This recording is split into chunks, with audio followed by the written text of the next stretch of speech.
I'm very pleased to have a very special guest join me today. The great TJ Lang of the Green Bay Packers is here, and we're going to talk to him and listen to a little bit of his words of wisdom, find out what motivates him and what has made him into this fantastic person that he has grown up to be. So welcome, TJ. Thank you. Thanks, Heather. Thanks for having me. So talk to us a little bit about your career. Football. Yeah. Love it more than anything in the world? I did. I was lucky enough to play 10 years professionally. This is my first fall without football since I think I was in third grade. And what is that like?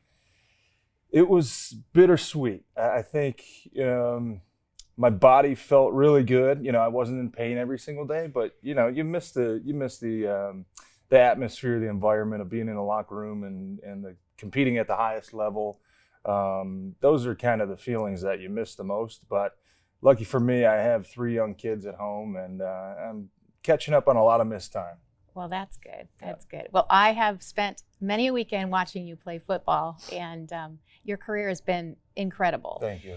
Did you dream of playing, attending, winning the Super Bowl as a kid, or was this something icing on the cake?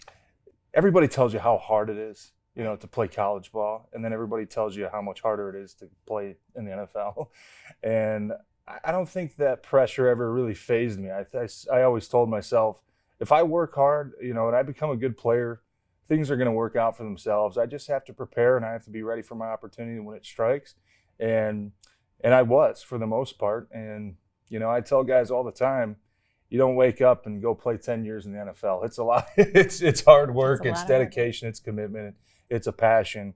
And for me, it was one of the biggest blessings of my life. So what gets you up in the morning after when things hurt? You've had a tough day, whatever it is. What gets you up in the morning when you say, I just don't want to do this anymore, or not today, or maybe in a few hours? I know that's not your work ethic. What is it that drives you?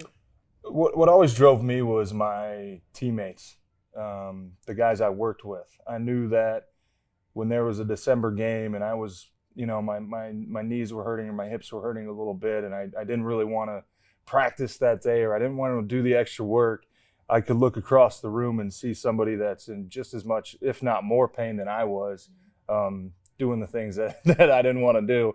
And that was always kind of my biggest fear when I was playing in the NFL was I was never afraid to fail. Okay. I wasn't afraid to get beat. I wasn't afraid to have a bad play because those things happen. You're never going to play a perfect game. What I was afraid of was letting my teammates down.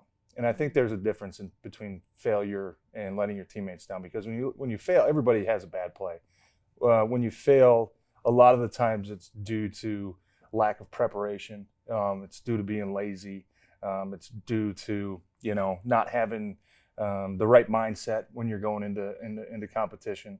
That for me always drove me, because I didn't want to be the guy that you're watching Monday on film saying, "Dang, number 70 let us down out there." I didn't want to be that guy. And that's what drove me to compete and to train and to work and to rededicate myself to becoming an even better player and extending my career. Those are kind of traits that, stuck with me when I was a kid. I never wanted to let my parents down, so I think those type of traits definitely for me carried me into that professional setting.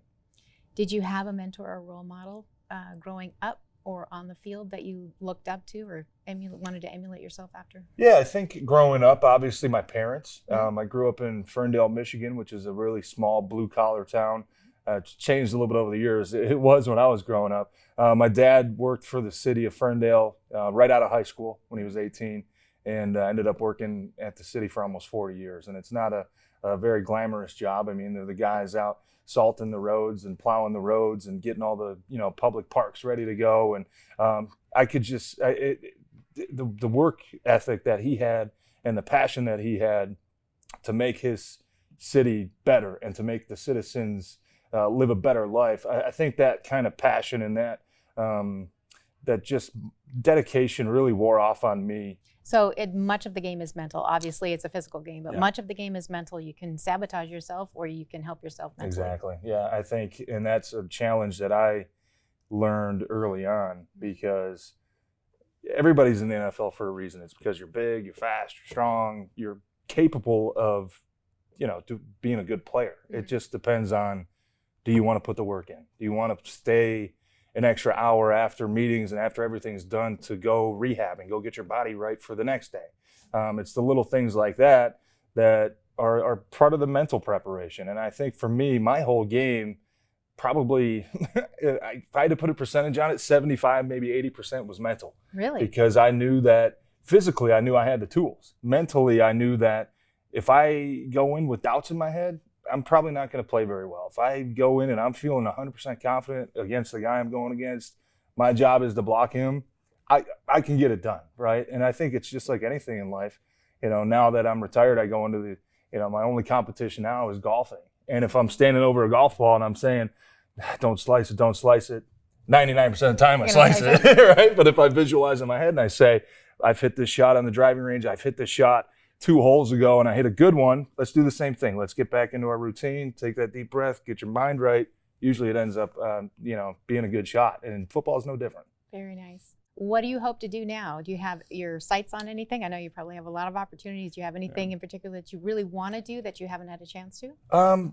Yes, I think there are definitely some things that I've had a chance since I retired, not even a year ago. I've had a lot of opportunities to stay around the game of football, whether it's been a advisory role or a media role, doing some radio shows, doing some TV shows, kind of breaking down the games.